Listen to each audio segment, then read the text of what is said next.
some noise for Orange Juice and a Blunt. Whoreson, the story of a ghetto pimp.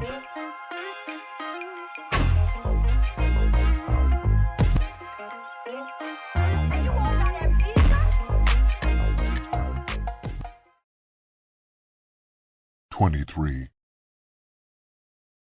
The waitress brought my dinner and walked away, her hips moving provokingly. Her walk had the same effect on the men sitting around the restaurant as a snake, swaying back and forth, would have on a bird. I glanced at my watch again. 3 more hours. Stella had met Preacher twice now. This evening was the night for the big play. She'd been to the false church we had tossed up, and accepted it without too much fuss. After she saw his license, she had been almost convinced.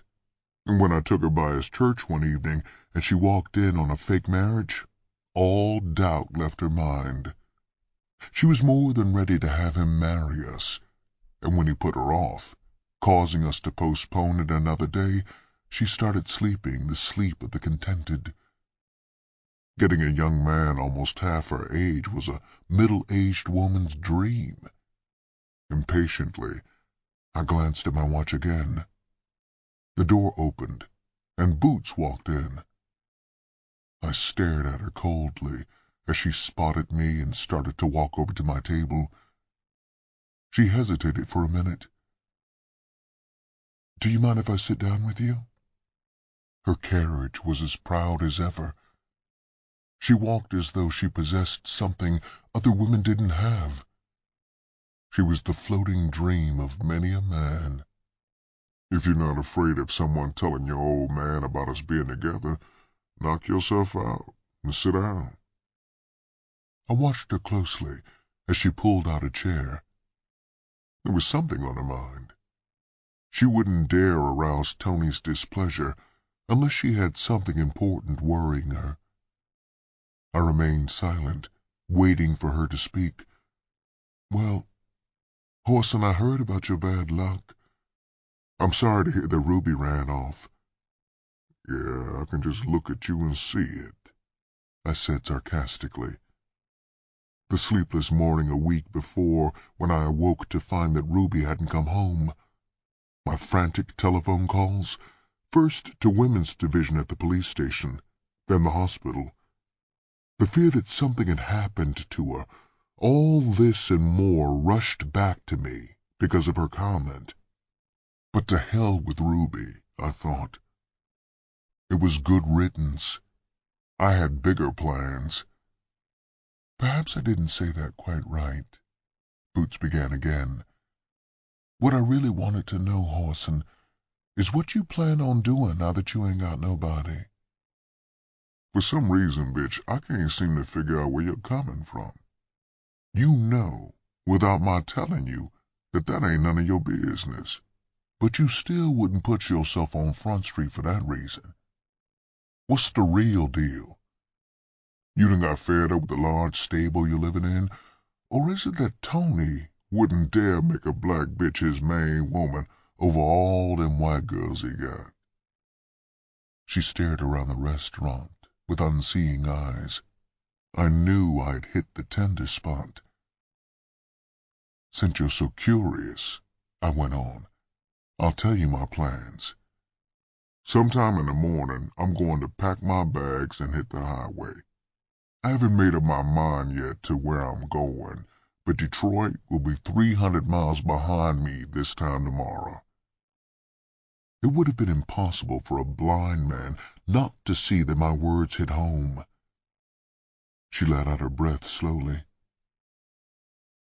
"Take me with you, Whoreson. If you do, I'll be yours for life." "Why?" I asked her point blank. The question caught her by surprise. She looked up at me sincerely. "Why?" "I'll tell you why. Tony don't need me. All he needs is a banker. That's all I am to him." Somewhere in the back of my mind, her words rang a bell. Banker?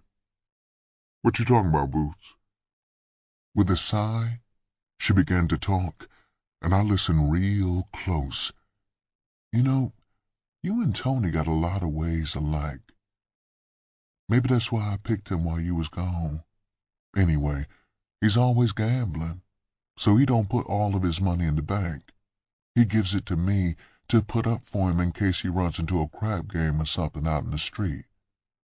That seems to be all I can do for him nowadays. Just hold his money. How much? I asked softly. She hesitated for just a second. $6,000. He said he was going to buy his new Cadillac with it. Where is it? Her eyes met mine for a moment. Then she looked away. I got it put up at my apartment. She caught her breath and asked, Are you really leaving in the morning, Whoreson? The jukebox began to play the number by John Coltrane, These Foolish Things. I sat back and smiled. What goes around, comes around. I could see it in the bitch's eyes. That money belonged to me. All you got to do is walk out to my car and open the trunk. All my clothes are already packed, sitting out there waiting for me to ride out. Her voice was hoarse. Let's get up and walk out and make one stop. I'll run in and get the money, and then we can hit the highway. Right now, Whoreson. I'll give you every penny of it. She stopped long enough to get her breath. It don't make no difference when we leave. If you was going, we can just as well leave now. Now that was just like a bitch, I thought to myself coldly. She didn't stop to think that I might have some business of my own to take care of. I knew she was on the borderline and could jump either way. So I pushed her. I wasn't going to allow her time to think, 'cause if she did, she might change her mind about that money. She knew as well as I did that once she took that money, Tony would break her back, wherever he found her. Her only chance would be to put many miles between her and Tony. I manipulated her like a puppy on a leash. Let's go, I said sharply, not giving her time to reason. She stood up, bewildered. Where? She asked in a shocked voice. The people at the tables and the counter watched us closely as we left. There would be much talk, and it wouldn't be long before Tony was informed about us leaving together. If I knew Tony, he'd make a beeline for his money stash. No pimp with anything on the ball would trust his woman in the company of her ex-pimp. There was no time for any bullshit, so I drove straight to her apartment. Get the money and whatever clothes you can toss together at once, I ordered. She jumped out of the car and ran up the stairs. I glanced at my watch. I wasn't afraid of Tony, but I didn't want any static from him until I got that money in my pocket. After that, I didn't give a damn what he did. I wasn't planning on kicking back no $6,000. It didn't take her long. She came out with 2 suitcases under her arms, walking fast. Before she got to the car, another girl came out of the building behind her and ran down the steps. Their voices came drifting to me. Boots, you know what you doing, girl? Tony gonna kill you. At least leave his money. You know how he is about that. Boots hesitated. I yelled out the window. Bitch, if you don't get your ass in this car, I'm gonna kill you myself. I stared at the girl holding Boots' arm. And if you don't turn her arm loose and get the hell out of my game, bitch, I'll get out of here and break one of your funky legs. She released Boots. I know you, Whoreson. I'm going to tell Tony just what you said. It don't make me no difference if you tell your black-ass mammy, bitch, I yelled and jumped out of the car. Boots ran over and pushed her suitcases into the back seat. I climbed back in and started the car up. "Set it out, woman," I said, and held my hand out for the money. If you have never had a woman give you $6,000, it will be hard to understand what I felt at that moment. When she set that money